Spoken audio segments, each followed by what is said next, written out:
Good morning, class. How are you? This is our lesson on Black and African Americans.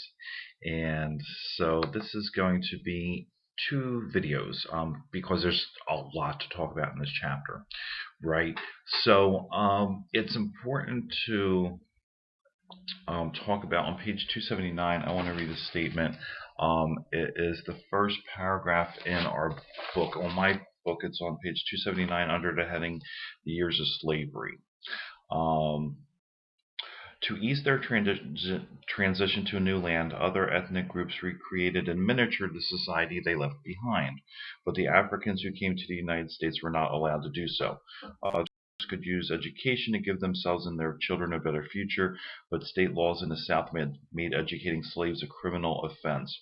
Other groups may have encountered some degree of hostility and discrimination, but through hard work and perseverance, many were able to overcome nativist fears and prejudices. For blacks, however, 200 years of master-slave relations did much more than prevent their assimilation. They shaped values and attitudes about the two races that still linger today.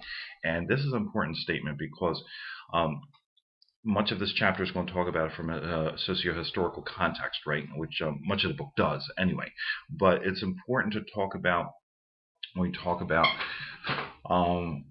Black Americans today. It's important to talk about not only the harms of enslavement, right, which were horrific, of course, but also of Jim Crow, other forms of systemic institutional discrimination and racism that manifest today in order to be able to understand where we are today in our society, right? The book talks about racism and its legacy. Next section, it's important to understand that racism, the concept of race itself didn't start really emerging as an ideological phenomenon until the 16th and 17th centuries in Europe, right? This was pretty much during a period of European exploration and then imperialism and colonization of other worlds, particularly Africa, right? So there developed this kind of idea that there must be some sort of link between someone's race, like their physiological and phenotypical differences, right, and other things such as behavior, intelligence, development of a society, etc. And this kind of changed into like a scientific sort of racism in the 19th century, where and European intellectuals, I use that term loosely, intellectuals tried to verify notions that whites were superior to blacks based on biology and racial classifications, right?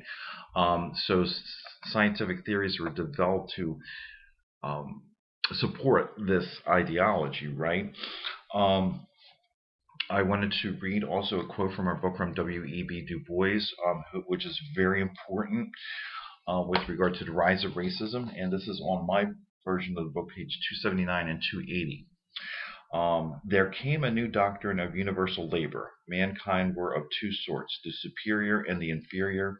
The inferior toiled for the superior, and the superior were the real men, the inferior half men or less. Luxury and plenty for the few and poverty for the many was looked upon as inevitable in the course of nature. In addition to this, it went without saying that the white people of Europe had a right to live upon the labor and property of the colored peoples of the world. In order to establish the righteousness of this point of view, science and religion, government and industry were wheeling into line. The word Negro was used for the first time in the world's history to tie color and race to race and blackness, to slavery and degradation. The white race was pictured as pure and superior, the black race as dirty, stupid, and inevitably inferior. The yellow race as sharing in deception and cowardice much of this color inferiority, while mixture of the races was considered the prime cause of degradation and failure in civilization. Everything great, everything fine, everything really successful in human culture was white. So this is kind of the backdrop in which we find ourselves in this. So all this stuff sets up this stage not just for the justification of slavery, but also of what happened after emancipation. This conditioned the ways in which we view those of African ancestry, and also whites too, as being superior, right? So these notions of inferiority led to institutionalized social, legal, and discursive discriminatory practices against blacks, right? And this racism, it goes on and explains in the book, this racism is subtle, right? Unless we live in a cave, all of us are impacted by racism. Whether we are black, whether we are white, whether we are different races, different ethnicities, we are impacted by this legacy of racism, right? With regard to our thought processes, the way we view ourselves and others, etc., right? And but the important part, that's important, but another important part of discussing racism is how it's institutionalized, right? So during the Reconstruction period after the Civil War, there was some upward movement, mobility of blacks, particularly in the South, plus equal participation in political processes. In fact, many Southern legislatures, particularly South Carolina, had with the Republican Party. Remember, then the Republican Party was considered a party of emancipation, right? The Democrats, particularly the Southern Democrats, were considered a party of segregation, right? And this manifested itself throughout the early 1900s and into up and through the times of LBJ before other processes happened where Southern Democrats that were segregationists fled the Democratic Party and moved to the Republican Party in the 60s and 70s, right? So anyway, when Reconstruction ended in 1876, a state legislature started to enforce and enact laws that formalized the inferior status of black people, such as segregation laws, voting disenfranchisement, black codes which kept blacks in a subservient position, job discrimination, and firing. So this set up what we call the Jim Crow period in the South, right? There's a link on Blackboard with regard to black codes, which were laws that were enacted in the South that kind of really criminalized black life in the South, right? So I would like you to read that link about black codes. There's also another institutional practice that emerged after emancipation. Is called the convict leasing system.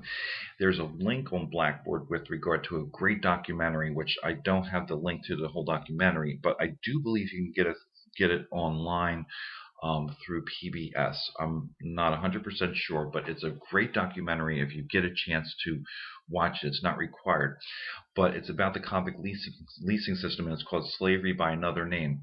Remember that with regard to enslavement, that was considered after emancipation. There was an amendment that was adopted to the United States Constitution, where it said slavery was abolished except as punishment for a crime, right? So basically, crimes were put on the books that kind of criminalized black life in the South, and particularly during certain times, such as before harvests, such as for cotton and other crops. Many more black people would be arrested, black men particularly would be arrested, and then would be forced to work in conditions very akin to slavery in order to harvest whatever was being grown, right? So this was this institution of convict leasing, which we don't really talk about in schools, right? So at this time, blacks started to flee racial terrorism in the South, and many migrated to northern cities. And in the north, in the cities in the north, they experienced much racial discrimination and violence, particularly from other immigrant groups such as Irish in particular, right? Because they were seen as now competition for jobs in the North, right? So, a couple of other things that are important was the 1896 Supreme Court decision called Plessy v. Ferguson, which said that it is okay to have segregated facilities so long as accommodations provided were equal. Of course, this never really happened. So after Plessy v. Ferguson and the Supreme Court decision in 1896, even more Jim Crow laws were passed, which enforced by law the segregation of blacks in all areas of life, such as in parks, drinking fountains, bars, barbershops, hotels, all sorts of public accommodations. So also by this time, too, blacks were effectively barred from voting through measures such as literacy tests, poll taxes, which would be fees you'd have to pay in order to vote, and just outright terror and intimidation from whites, right? So it's important to understand that even though we had about 2.5 centuries of enslavement where blacks were not even considered people or citizens, we had after that 100 years of Jim Crow, which was enforced legal segregation and discrimination, right? And so later on in the chapter on page 282, 283, Gunnar Myrdal, sociologist, we talked about him before, talked about this vicious circle phenomenon wherein discrimination breeds discrimination. This is pretty much basically what happened, right? So in the North, we had segregation as well. We think about it sometimes as just a phenomenon that happened in Jim Crow South. That's not true. The North had de facto segregation as we studied. There is a great link on Blackboard with regard to some things in particularly Atlantic City. I wanted to share with you some of the black-owned institutions and businesses that were created in the North in Atlantic City, right? A very vibrant African-American community that we had with bars, restaurants, housing, things that were really, really great. And in the North, also, we talked about racial housing covenants before, wherein you can only rent or buy in certain neighborhoods if you're a black. This is not really mentioned in this chapter, but this was also another way in which segregation was enforced in the North, not through law, but by practice, right? One of the biggest legacies of this time was a phenomenon called redlining. Now, there's a map on Blackboard, a link that's called, let me look at it really quickly, from the Press of Atlantic City, actually, surprisingly, how a single map helped determine the fate of AC's north side. If you look at the north side area in Atlantic City, this link will show you on map where the north side is. Now, this was a place that was predominantly African American populated, right? And so what happened in early in 1940, the federal government drew these maps, basically saying like which areas were desirable, which areas were not desirable to live in. This was basically based on the race of the inhabitants that lived in these sections and cities, right? So what had happened was these like red lines would be drawn around these areas. And this became a discriminatory practice wherein areas were fenced off. Banks and insurance companies would refuse investments in these areas, loans for home improvement, mortgages, insurance, etc., within these specific geographical locations and cities based on the demographics of the location who lived there, right? So that was an important thing to understand. Then the book talks about the KKK, which basically was a terrorist organization designed to intimidate blacks, harass them, exact violence on black communities, many race riots, wherein black communities were basically like destroyed, right? Particularly ones that achieved some sort of success, right? And we have the emergence of white supremacy today in our country, which is another form of this sort of racial terrorism, right? The book next talks about desegregation period. We start to see, before we talk about that, another thing that I wanted to show you, there's a link on Blackboard that talks about the GI Bill. After World War II, when returning vets were coming home, there was the GI Bill and other programs for returning veterans. The book does not mention that the benefits from these programs, particularly low-cost housing loans, which really built the middle class, the white middle class, were largely unattainable for blacks because of the stuff that we talked about, such as redlining.